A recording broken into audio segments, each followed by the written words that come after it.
Gruff was a bear, a great big bear, a great big scowly, growly, grizzly grump of a bear.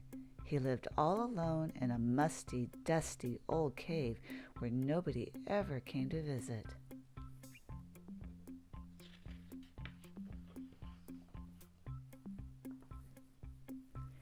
The other animals hid when they saw him coming. They called him Gruff the Grump. "Humph!" went Gruff the Grump to show he didn't care.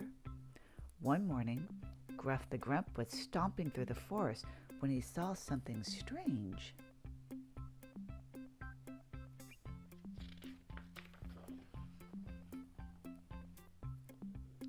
It was a small, upside-down rabbit high in the branches of a tree. "Hello, Mr. Bear," said the rabbit upside-downly. "I'm a bit stuck. Can you help me down, please? Thank you very much." "Humph!" scowled Gruff the Grump, and he turned to walk away. "Oh, please, Mr. Bear, please, please get me down," pleaded the rabbit.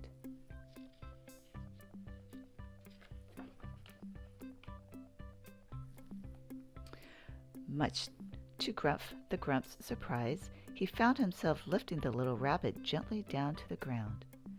Thank you, Mr. Bear," said the rabbit. "There was a fallen star caught in the tree, so I had to rescue it. But then I got stuck, and then you had to rescue me. Here," she said with a smile, "you can have it." She carefully put the fallen star in the old bear's huge, hairy paw and hopped off home.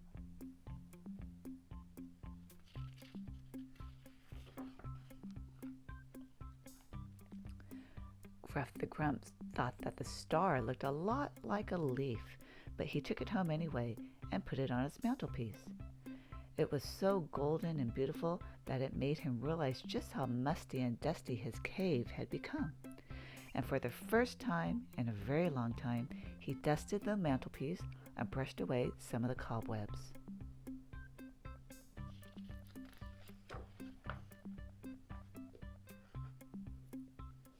A few days later, Gruff the Grump was fishing in the river when a log floated past. Clinging to the log was a small, soggy rabbit holding an orange pointy thing. "Hello, Mr. Bear," said the little rabbit soggily. "Can you help me out of the water, please? Thank you very much." "Humph!" went Gruff the Grump, but then he reached over to lift the little rabbit safely onto the riverbank.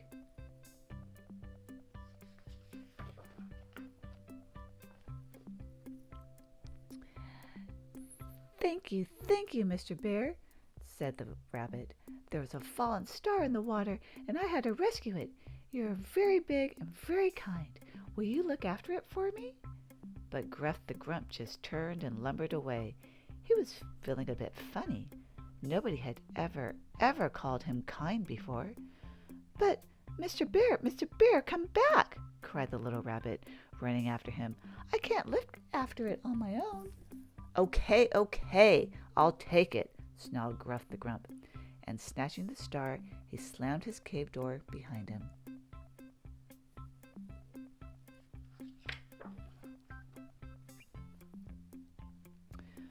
Gruff the Grump put the star on his mantelpiece next to his other star.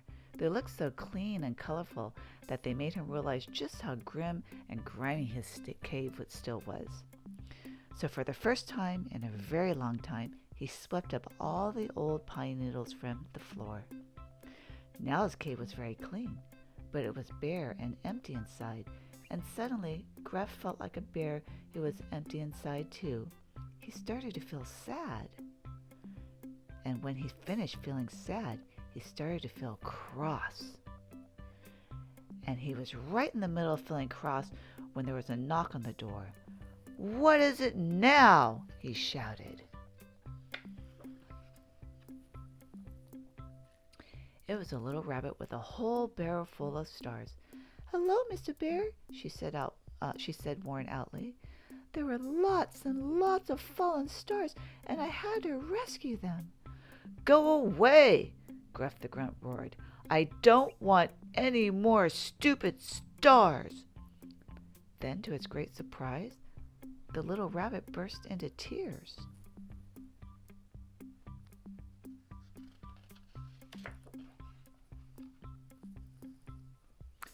Gruff the Grump felt terrible. He wanted the little rabbit to stop crying, but he didn't know what to do. He tried pulling silly faces, but that didn't work. He tried a funny dance, but that didn't work either. Then he sat down next to her and said, "I'm sorry I shouted at you, little rabbit. I really am a grizzly old grump of a bear." The little rabbit stopped crying and tried a long little smile. And for the first time in a very long time, Gruff the bear smiled too.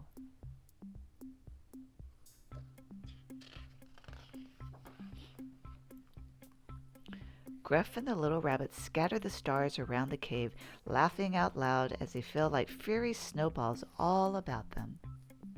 The little rabbit stayed and played with Gruff until nearly bedtime. "I have to go now," she said sadly. "Will you come again soon?" asked Gruff. "Very soon," the little rabbit smiled, and she kissed him good night and hopped off home.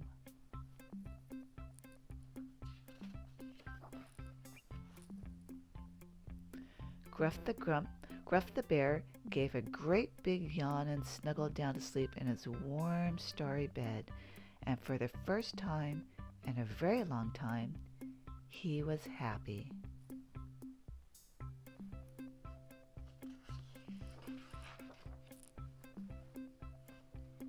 This has been Gruff the Grump by Steve Smallman and C. Bisco.